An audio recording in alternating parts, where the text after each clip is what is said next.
Hello बेटा, आज हम आप लोगों को इंटरमीडिएट में जो बोर्ड में एग्जामिनेशन में इम्पॉर्टेंट क्वेश्चंस हैं वो बात करेंगे। तो आज जो हम बताने जा रहे हैं वो लगभग ये मान चलिए कि आपका उम्मीद है कि पेपर में आ सकता है। 99% चांसेस हैं जो हम इस समय आपको पेपर बताएंगे। एक पेपर हमने डाल रखा है बोर्ड का, बायो का, इम्पॉर्टेंट क्वेश्चन का, उसमें से काफ़ी क्वेश्चन आपको मिल जाएंगे।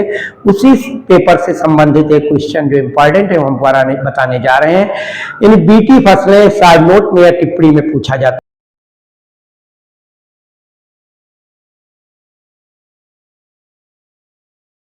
क्या कीटनाशक फसलें होती हैं, यानी ये क्या होती हैं? ये पेस्ट रेजिस्टेंस फसलें होती हैं।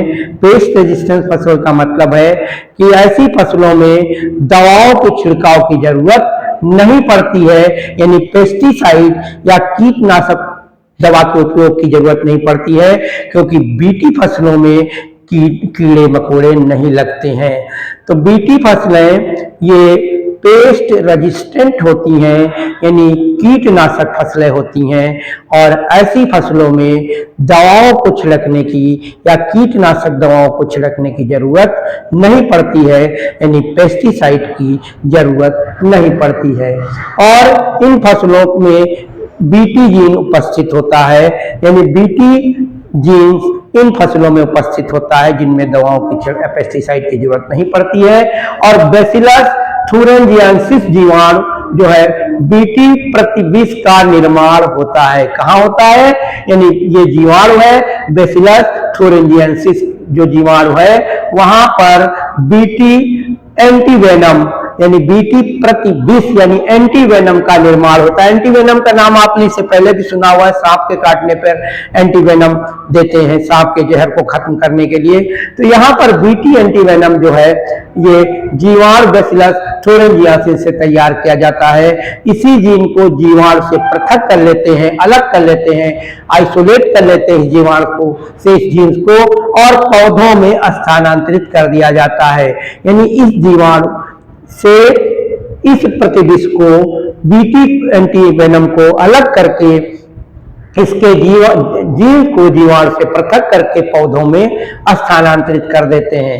फिर उसके बाद क्या होता है? फसली जो पौधे होते हैं उसमें प्रतिविष का निर्माण होने लगता है। जब जीन्स को डाल देते हैं तो ऐसे पौधों में यानी एंटीवेनम का निर्माण होने लगता है, जिसके कारण कीटनाशक या पीड़ानाशक किसी चीज की जरूरत नहीं पड़ती है, यानी पेस्टिसाइड की जरूरत नहीं पड़ेगी, क्योंकि पेस्ट जो होते हैं जो फसलों को हानि पहुंचाते हैं वो पेस्ट इन फसलों पे नहीं लगेंगे, क्योंकि उनके लिए ये एक तरीके का एंटी विष का कार्य करता है। ठीक है, तो कोई आवश्यकता नहीं, जिनमें पौधों में कीटनाशक की कोई आवश्यकता ऐसे पौधों में नहीं होती है, ऐसी फसलों को बीटी फसलें कहते हैं। तो बीटी फसलें कुछ निम्न है, आपको लिस्ट में दिया है कि बीटी कपास हो गया, बीटी मक्का है, बीटी धान, बीटी टमाटर, बीटी आलू और बीटी सोयाबीन।